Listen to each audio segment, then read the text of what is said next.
അമ്മമാതാവിനും തിരുക്കുമാരനും 1000 നന്ദി. എൻ്റെ പേര് ക്ലോഡിയ. ഞാൻ വൈപ്പിൻ പ്രത്യാശമാത ഇടവക അംഗമാണ്. ഞാൻ 2024 ജൂൺ 23-നാണ് ആദ്യമായിട്ട് ഇവിടെ വന്ന് ഉടമ്പടി എടുക്കുന്നത്. അതിനു മുമ്പ് ഞാൻ ഓൺലൈനിൽ മെയ് 2023 ഉടമ്പടി എടുത്തിട്ടുണ്ടെങ്കിലും അത് നല്ല രീതിയിലൊന്നും നടത്തിയില്ല. ഒട്ടും ശരിയായ വിധത്തിൽ ഉടമ്പടി നിയമം പാലിക്കാനൊന്നും എനിക്ക് പറ്റിയില്ല. അതിനു മുമ്പ് ഞാൻ പത്രമൊക്കെ വിതരണം ചെയ്യായിരുന്നു. എൻ്റെ അമ്മ 2022 സെപ്റ്റംബറിൽ ഇവിടെ വന്ന് ഉടമ്പടി എടുത്ത ആളാണ്. എൻ്റെ കൊച്ചാമ്മ പറഞ്ഞിട്ടാണ് അമ്മയൊക്കെ വന്ന് ഇവിടെ വന്ന് ഉടമ്പടി എടുത്തത്. അപ്പോൾ അമ്മയുടെ കൂടെ പത്രം കൊടുക്കാനൊക്കെ ഞാൻ പോകുമായിരുന്നു. അതുപോലെ ഹൈദരാബാദാണ് ഞാൻ പഠിച്ചത്, അവിടെ ഞാൻ പത്രമൊക്കെ കൊടുക്കുമായിരുന്നു. അപ്പോൾ ഈ 2023 ഓൺലൈൻ ഉടമ്പടി എടുത്ത് ജൂലൈയിൽ അത് തീർന്നു. അത് പിന്നെ പുതുക്കിയില്ല. അത് തീരാൻ വേണ്ടി ഞാൻ വെയിറ്റ് ചെയ്തിരിക്കുകയായിരുന്നു. എൻ്റെ ജീവിത രീതി എല്ലാം വളരെ വ്യത്യസ്തമായി അങ്ങോട്ട് മാറി. കൂട്ടുകാരുടെ കൂടെ ഒരു അടിച്ചുപൊളി ജീവിതം, ഫൈനൽ ഇയർ ആണ് കോളേജിൻ്റെ. അങ്ങനെ സത്യം പറഞ്ഞാൽ വിശുദ്ധിക്കെതിരായിട്ടുള്ളൊരു ജീവിതമായിരുന്നു ഞാൻ നയിച്ചുകൊണ്ടിരുന്നത്. പിന്നെ കഴിഞ്ഞ വർഷം പഠനം പൂർത്തിയാക്കി ഞാൻ വീട്ടിൽ വന്നു. പിന്നെ ഞാൻ എൻ്റെ PGക്ക് വേണ്ടി ട്രൈ ചെയ്യുന്നുണ്ടായിരുന്നു. അങ്ങനെ ജൂൺ 2024 അമ്മ എന്നോട് പറഞ്ഞു, നീ ഉടമ്പടി എടുക്കണം, എന്നിട്ട് നീ എന്തായാലും PGക്കൊക്കെ ട്രൈ ചെയ്താൽ മതി. അപ്പോഴൊക്കെ ഞാൻ അമ്മേനോട് പറയുമായിരുന്നു, വേണ്ട അമ്മ, ഇപ്പോൾ ഒന്നും പറ്റില്ല, നോക്കാം, അങ്ങനെയൊക്കെ പറഞ്ഞിരിക്കുമായിരുന്നു. അപ്പോൾ വേറെ ഏത് കോളേജിലും, ഇപ്പോൾ എൻട്രൻസ് എഴുതിയ ഒരു കോളേജിലും കിട്ടിയില്ലെങ്കിലും BSc പഠിച്ച കോളേജിൽ കിട്ടുമെന്നുള്ള ഒരു അഹങ്കാരം എനിക്ക് ഉണ്ടായിരുന്നു. അവിടെ ഫീസ് കുറവാണ്, പിന്നെ ഞാൻ ഓൾറെഡി അവിടെ പഠിച്ച കുട്ടിയാണ്, അങ്ങനെയൊക്കെയുള്ള ഒരു അഹങ്കാരം. അങ്ങനെ ഇരിക്കുകയാണ് എൻ്റെ പപ്പ കോളേജിൽ ചെന്ന് അന്വേഷിച്ചപ്പോൾ അവിടുത്തെ ഫീസ് നല്ല രീതിയിൽ കൂടി. അപ്പോൾ എനിക്ക് എന്ത് ചെയ്യണം എന്നറിയാണ്ടായി. ആ സമയത്ത് അമ്മ എന്നോട് ഉടമ്പടി എടുക്കണ കാര്യം പറഞ്ഞിട്ട് ഞാൻ നോ പറഞ്ഞിരിക്കണേ. അങ്ങനെ ഇരിക്കുന്ന സമയത്ത് ജൂൺ 18, 2024 ഇവിടുത്തെ ധ്യാനം കൂടാനിടയായി. അതിൽ അച്ഛൻ അതിനെപ്പറ്റിയാണ് പറഞ്ഞത്. അതിൽ ഹെബ്രായർ 4:16 എന്നുള്ള വചനം ലഭിച്ചു. കൃപയുടെ സിംഹാസനത്തെ നമുക്ക് സമീപിക്കാം എന്നുള്ളൊരു വചനമായിരുന്നു അത്. അതിലച്ഛൻ പറഞ്ഞു, നമുക്ക് മെറിറ്റൊക്കെ പോകുമ്പോൾ നമുക്ക് വേണ്ടതാണ് കരുണയുടെ സമയം. ആ കരുണയുടെ സമയം നമുക്ക് കരുണ കിട്ടണമെങ്കിലും ദൈവത്തിൻ്റെ അടുത്ത് നമുക്കൊരു മെറിറ്റ് വേണം. അപ്പോഴെനിക്ക് സ്ട്രൈക്ക് ചെയ്തു, എനിക്ക് ആ ഒരു മെറിറ്റ് ഇല്ല, ഞാൻ എൻ്റെ മെറിറ്റിലാണ് വിശ്വസിക്കുന്നത്. അങ്ങനെ ഇരിക്കെ ഞാനിവിടെ വന്ന് ഉടമ്പടി എടുത്തു ജൂൺ 23-ാം. അപ്പോൾ ഞാൻ അവിടെ കുർബാനയ്ക്ക് മുമ്പ് ഇരിക്കുന്ന സമയത്ത് മാതാവിൻ്റെ രൂപത്തിൽ നോക്കിയിട്ട് പറഞ്ഞു, മാതാവേ, എല്ലാവർക്കും അമ്മ അടയാളം കൊടുക്കുന്നുണ്ടല്ലോ, സുഗന്ധാഭിഷേകം, അങ്ങനെയൊക്കെ എനിക്കും എന്തെങ്കിലും തന്നൂടെ എന്നുള്ള രീതിയിൽ മാതാവിൻ്റെ ഇവിടെ രൂപത്തിൽ നോക്കി ഞാൻ സംസാരിച്ചു. അപ്പം തന്നെ എനിക്ക് നല്ലൊരു മുല്ലപ്പൂവിൻ്റെ സുഗന്ധം ലഭിച്ചു. അതുമാത്രമല്ല, ഞാൻ ഉടമ്പടി എടുക്കുന്നതിന് 2 ദിവസം മുമ്പ് ഞാനൊരു സ്വപ്നം കാണുകയാണ്. ഞാൻ അപ്ലൈ ചെയ്തിരിക്കുന്ന കോളേജ്, എൻ്റെ കോളേജ്, അങ്ങനെയൊക്കെ അവിടെ നിന്ന് എനിക്ക് റിജക്ഷൻ വരുന്നതായിട്ട് ഞാൻ സ്വപ്നം കാണുക. പിറ്റേ ദിവസം ഞാൻ ഇൻസ്റ്റാഗ്രാമിൽ നോക്കിക്കൊണ്ടിരിക്കുമ്പോൾ ഒരു സർട്ടിഫിക്കേഷൻ കോഴ്സിനെ പറ്റി കണ്ടു. അപ്പോൾ ഞാനൊരു സ്പീച്ച് തെറാപ്പിസ്റ്റാണ്, എനിക്ക് ഈ സ്വോളോയിങ് പ്രോബ്ലംസൊക്കെ വർക്ക് ചെയ്യാം. അപ്പോൾ അതിൻ്റെ ഒരു സർട്ടിഫിക്കേഷൻ കോഴ്സ് നോക്കിയിരിക്കുന്ന സമയത്ത് അയർലൻഡിലൊരു കോളേജിനെ കണ്ടു. അത് ജസ്റ്റ് നോക്കി ഞാൻ മാറ്റി. ഓക്കെ, ഫീസൊക്കെ കൂടുതലാണ്, ഇതെന്തായാലും നടക്കില്ല എന്നുള്ളൊരു ഇതിൽ ഞാനത് മാറ്റിക്കളഞ്ഞു. അങ്ങനെ ഇരിക്കെ ഞാൻ ഉടമ്പടി എടുത്തു. ഉടമ്പടി എടുത്തതിന് ശേഷം എനിക്ക് ലഭിക്കുന്ന സാക്ഷ്യങ്ങൾ, ഞാൻ പുറത്ത് പോയാൽ കാണുന്ന ഏജൻസികൾ, അങ്ങനെ എല്ലാം എനിക്ക് ഗൂഗിളിൽ വരെ വരുന്നത് അയർലൻഡിനെ പറ്റിയാണ്. അപ്പം ഞാൻ അമ്മേനോട് പറഞ്ഞു, അമ്മേ, എനിക്ക് തോന്നണു അയർലൻഡായിരിക്കും എനിക്ക് മാതാവ് കാണിച്ചു തരുന്നതെന്ന് പറഞ്ഞ് ഞാൻ അമ്മേനോട് ഇങ്ങനെ പറഞ്ഞു. അങ്ങനെ ഞാൻ മാതാവ് എനിക്ക് കാണിച്ചു തന്നതാന്നുള്ള വിശ്വാസത്തിൽ അയർലൻഡിലേക്കുള്ള പ്രോസസ്സിങ്ങിന് വേണ്ടി IELTS ഒക്കെ എഴുതാൻ തുടങ്ങി. അതിനു മുമ്പ് തന്നെ ഞാൻ എക്സാം എഴുതിയ കോളേജിൽ നിന്നൊക്കെ എനിക്ക് റിജക്ഷൻ വരികയും ചെയ്തു. IELTS എക്സാം എഴുതാൻ പോയി. ഈ മോക്ക് ടെസ്റ്റൊക്കെ നടത്തിയപ്പോൾ നല്ല മാർക്ക് കിട്ടിയപ്പം അവിടെ ഒരു ചെറിയ അഹങ്കാരം എനിക്ക് വന്നു. ഓക്കെ, എനിക്ക് കുഴപ്പമൊന്നുമില്ല, എനിക്ക് കിട്ടും, നല്ല മാർക്ക് കിട്ടും എന്നുള്ളത്. ഞാനൊരു 8.5 സ്കോറൊക്കെ പ്രതീക്ഷ തന്നെ പോയത്. പക്ഷേ എനിക്ക് അതിൻ്റെ ഇടയ്ക്ക് ഒരു പനി വരികയും പിന്നെ എക്സാം അത് കഴിഞ്ഞിട്ടായിരുന്നു. അപ്പോൾ സ്പീക്കിംഗ് ടെസ്റ്റൊക്കെ ഭയങ്കര പാടായിരുന്നു. ഞാൻ എന്താ പറഞ്ഞതെന്ന് എനിക്ക് പോലും ഒരു ഓർമ്മയില്ല. ഞാൻ വീട്ടിൽ വന്ന് പറഞ്ഞു, എനിക്കറിയില്ല എത്ര മാർക്ക് കിട്ടും എന്ന്.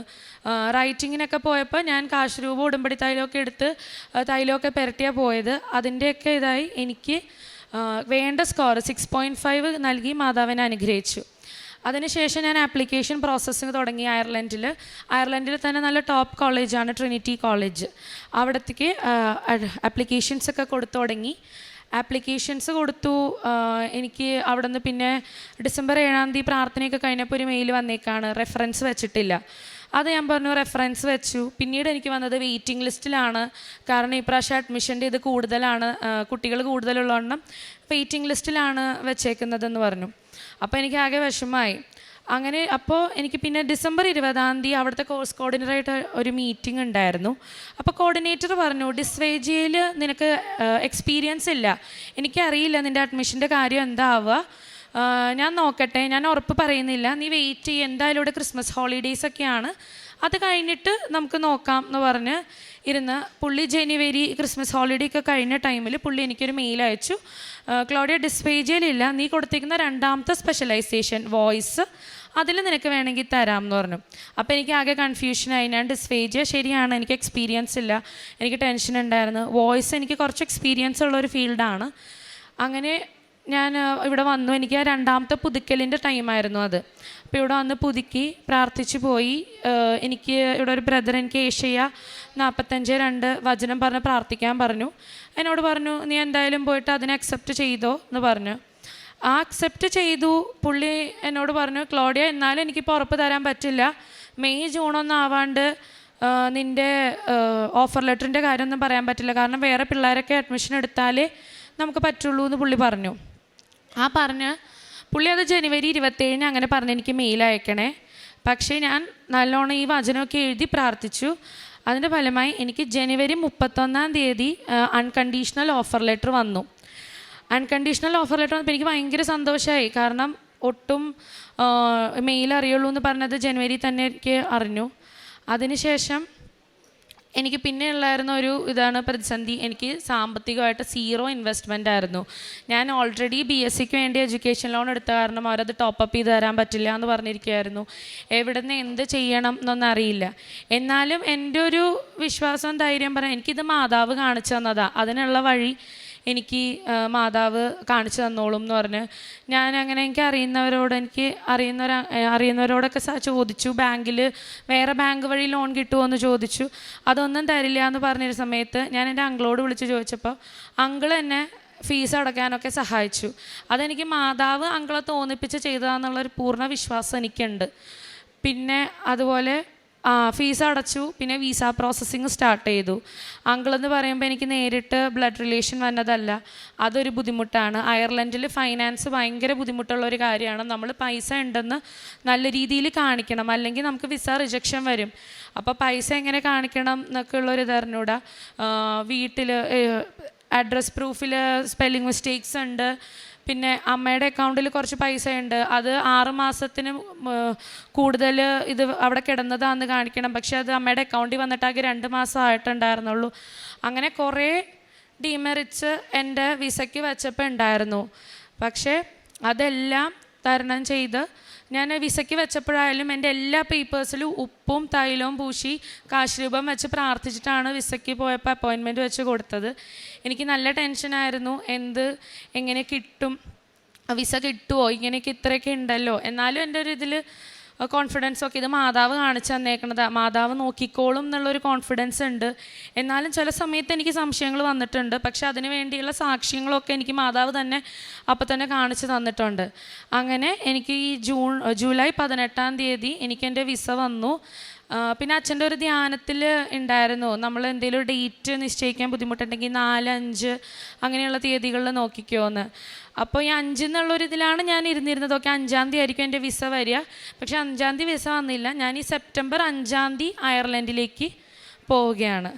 പിന്നെ എൻ്റെ 5ാമത്തെ പേജിലാണ് എൻ്റെ വിസ അടിച്ച് വന്നേക്കുന്നതും. അത് എനിക്ക് മാതാവും തിരുക്കുമാരനും കൂടി നൽകിയ ഏറ്റവും വലിയ അനുഗ്രഹമാണ്. പിന്നെ എനിക്ക് പറയാനുള്ള സാക്ഷ്യം, എൻ്റെ പപ്പയ്ക്കൊരു ജോലിക്ക് വേണ്ടി ഞാൻ എൻ്റെ ആദ്യത്തെ പുതുക്കലിൽ നിയോഗം വെച്ചിട്ടുണ്ടായിരുന്നു. കോവിഡ് ടൈമിൽ പപ്പ തിയേറ്റർ മീഡിയയിലാണ് വർക്ക് ചെയ്യണത്. കോവിഡിൻ്റെ ടൈമിൽ പപ്പയുടെ ജോലി പോയി. ആൾ സ്വന്തമായിട്ട് ബിസിനസ്സൊക്കെ സ്റ്റാർട്ട് ചെയ്തെങ്കിലും അതൊരു സ്ഥിര വരുമാനമുള്ള ജോലിയല്ലായിരുന്നു. അങ്ങനെ ഇരിക്കെ ഈ ആദ്യത്തെ പുതുക്കലിന് ഞാൻ നിയോഗം വെച്ച് പ്രാർത്ഥിച്ചു. പിന്നീട് ജപമാല റാലിക്ക് വരുന്നതിൻ്റെ തലേ ദിവസം പ്രത്യക്ഷീകരണ പ്രാർത്ഥന ചൊല്ലി ഡെയിലി ബ്രെഡ് എല്ലാം കൂടിക്കഴിഞ്ഞ് തിരി ഊതാൻ പോയപ്പോൾ തിരിയിൽ ഇങ്ങനെ ഒരു പൂവിൻ്റെ രൂപം പോലെ വന്നു. ഞങ്ങളത് പ്രാർത്ഥിച്ചു, അമ്മ മാതാവ് തന്ന അടയാളമാണ്, എന്തെങ്കിലും നല്ലത് നടക്കും. അങ്ങനെ ഞങ്ങൾ ജപമാല റാലി കൂടി വന്ന് 2 ദിവസത്തിനുള്ളിൽ പപ്പയ്ക്ക് ഇന്ത്യയിലെ തന്നെ നല്ലൊരു കമ്പനി, അതും പപ്പയ്ക്ക് 55 വയസ്സുണ്ട്, ഈ 55ാമത്തെ വയസ്സിൽ പപ്പയ്ക്ക് ഇന്ത്യയിൽ തന്നെ നല്ലൊരു കമ്പനിയിൽ ജോലി നൽകി മാതാവ് അനുഗ്രഹിച്ചു. പിന്നെ ഞാനൊരു സ്പീച്ച് തെറാപ്പിസ്റ്റാണ്. ഞാനപ്പോൾ എല്ലാ പ്രാവശ്യവും എൻ്റെ കുട്ടികൾക്ക് സെഷനൊക്കെ തുടങ്ങുന്നതിന് മുമ്പ് തൈലം പുരട്ടി കൊടുത്തിട്ടേ സ്റ്റാർട്ട് ചെയ്യുള്ളൂ. അങ്ങനെ ഇങ്ങനെ പ്രോഗ്രസ്സൊക്കെ സ്റ്റക്കായി നിൽക്കുന്ന കുട്ടികൾക്ക് വരെ നല്ല രീതിയിലുള്ള പ്രോഗ്രസ്സൊക്കെ നൽകി മാതാവ് അനുഗ്രഹിച്ചിട്ടുണ്ട്. പിന്നെ പ്രേക്ഷിത പ്രവർത്തനമായിട്ട് ഞാൻ പത്രം കൊടുക്കുമായിരുന്നു. കാണുന്ന സാക്ഷ്യങ്ങളൊക്കെ സ്റ്റാറ്റസിലൊക്കെ ഷെയർ ചെയ്യും, ഫ്രണ്ട്സിനൊക്കെ ഷെയർ ചെയ്യും. പിന്നെ കാരുണ്യപ്രവൃത്തിയായിട്ട് ഞാനിങ്ങനെ വഴിയിലൊക്കെ ഇരിക്കുന്നവർക്ക് ബ്ലാങ്കറ്റും തോർത്തും മുണ്ട് അങ്ങനെ അതൊക്കെ മേടിച്ചു കൊടുക്കും. പിന്നെ ബ്ലഡ് കൊടുക്കാൻ പോയിട്ടുണ്ട് ക്യാൻസർ പേഷ്യൻറ്റിന്. പിന്നെ സാമ്പത്തികമായിട്ട് പറ്റുന്ന പോലെ സഹായിക്കും, ഭക്ഷണം മേടിച്ചു കൊടുക്കും. ഇതൊക്കെയാണ് ഞാൻ കാരുണ്യപ്രവൃത്തി ചെയ്തിരുന്നത്. ആത്മീയമായിട്ട് എനിക്ക് വളരാൻ പറ്റിയത് ഞാൻ ഡെയിലി കുടുംബ പ്രാർത്ഥനയ്ക്ക് പങ്കെടുക്കാൻ തുടങ്ങി. ഞാനും വീട്ടിൽ അമ്മേനെ ഓർമ്മിപ്പിച്ചു തുടങ്ങി, അമ്മയെ പ്രാർത്ഥന ചൊല്ലണ്ടേ. അതിന് മുമ്പ് വരെ അമ്മ ചൊല്ലണം എന്ന് പറഞ്ഞില്ലെങ്കിൽ ഓക്കെ ചൊല്ലണ്ട, പോയി കിടന്നുറങ്ങാം എന്നുള്ളൊരു മനസ്ഥിതിയായിരുന്നു എനിക്ക്. പിന്നെ ഈ 3ാമത്തെ പുതുക്കലോട്ട് ഞാൻ ഡെയിലി കുർബാനയ്ക്ക് പോകാൻ തുടങ്ങി. എനിക്കിപ്പോൾ കുർബാനയ്ക്ക് പോയില്ലെങ്കിൽ ഒരു ദിവസം മിസ്സായിട്ടുണ്ടെങ്കിൽ എനിക്ക് ഭയങ്കര വിഷമമാണ്. അങ്ങനെയൊക്കെ എനിക്ക് ആത്മീയമായിട്ട് വളരാനും സാധിച്ചു. അമ്മ മാതാവിനും ദൈവകുമാരനും 1000 നന്ദി. ഹെബ്രായർ 2:4 അടയാളങ്ങൾ, അത്ഭുതങ്ങൾ, പല വിധത്തിലുള്ള ശക്തമായ പ്രവൃത്തികൾ എന്നിവ കൊണ്ടും തൻ്റെ ഇഷ്ടത്തിനൊത്ത് പരിശുദ്ധാത്മാവിനെ ദാനം ചെയ്തുകൊണ്ടും ദൈവം തന്നെ ഇതിന് സാക്ഷ്യം നൽകിയിരിക്കുന്നു. ക്ലോഡിയ എന്ന ഈ മകൾ തൻ്റെ ഉടമ്പടി ജീവിതത്തിൽ ലഭിച്ച പ്രത്യേകമായ ദൈവാനുഭവങ്ങളെ അമ്മ മാതാവിൻ്റെ ഈ തിരുവൾത്താരയിൽ സാക്ഷ്യപ്പെടുത്തുന്നു.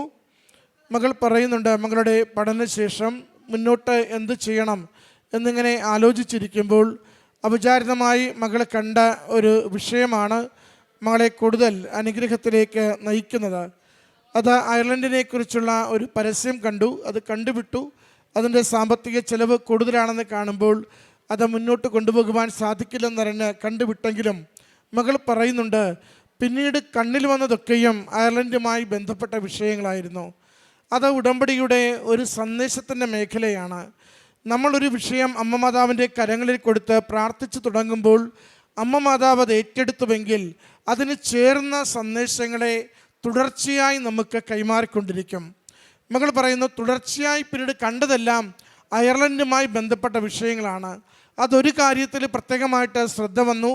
പിന്നീട് അതിൻ്റെ പ്രോസസ്സിലേക്ക് പോകുവാൻ വേണ്ടിയുള്ള ഒരു താല്പര്യമായി IELTS പഠിക്കുവാൻ പോയി. അത് ക്ലേശമുള്ള സമയമായിരുന്നു, എങ്കിലും അത് നന്നായി പൂർത്തീകരിച്ചെടുക്കുവാൻ സാധിച്ചു. അച്ഛൻ്റെ ഡെയിലി ബ്രെഡ് നമുക്കത് ഓരോ ദിവസവും ലഭിക്കുന്ന അനുഗ്രഹത്തിൻ്റെ ഒരു സമയമാണത്.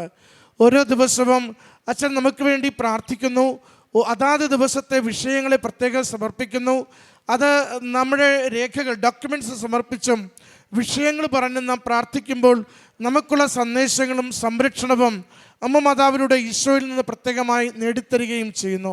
അതോടൊപ്പം ഒരു വചനത്തെ നമുക്ക് പങ്കുവെച്ചുകൊണ്ട് ആ വചനത്തിൻ്റെ ആഴവും അർത്ഥവും അനുദിന ജീവിതത്തിൽ അതെങ്ങനെ ജീവിക്കണമെന്നും അച്ഛൻ നമുക്ക് കൃത്യമായി പറഞ്ഞുകൊണ്ടാണ് ഓരോ ഡെയിലി ബ്രെഡും സമാപിപ്പിക്കുന്നത്.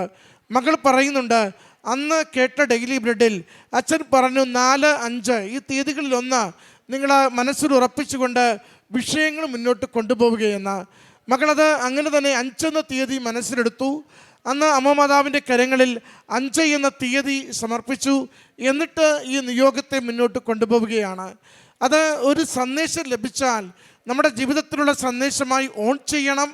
ഓൺ ചെയ്യുന്നതിനെ സംശയമില്ലാതെ സമർപ്പിച്ച് പ്രാർത്ഥിക്കണം. സംശയമില്ലാതെ സമർപ്പിച്ച് പ്രാർത്ഥിക്കുന്നത് അനുഗ്രഹമാകുന്നത് വരെയും അത് പിന്നാലെയുള്ള ശ്രദ്ധയും സൂക്ഷ്മതയും പരിശ്രമവും നമ്മൾ നടത്തിക്കൊണ്ടിരിക്കണം. അത് നമുക്ക് അനുഗ്രഹമായി മാറുക തന്നെ ചെയ്യും. മകൾ 5 എന്ന് എടുക്കുമ്പോൾ 5ാം മാസം എന്തെങ്കിലും നടക്കുമെന്ന് കരുതുന്നു, അടുത്ത മാസം 5-ന് എന്തെങ്കിലും നടക്കുമെന്ന് കരുതുന്നു. അത് നമ്മുടെ തീരുമാനങ്ങളാണ്, നമ്മുടെ ആലോചനകളും പദ്ധതികളും അതിനകത്ത് ചേർക്കുന്നതാണ്.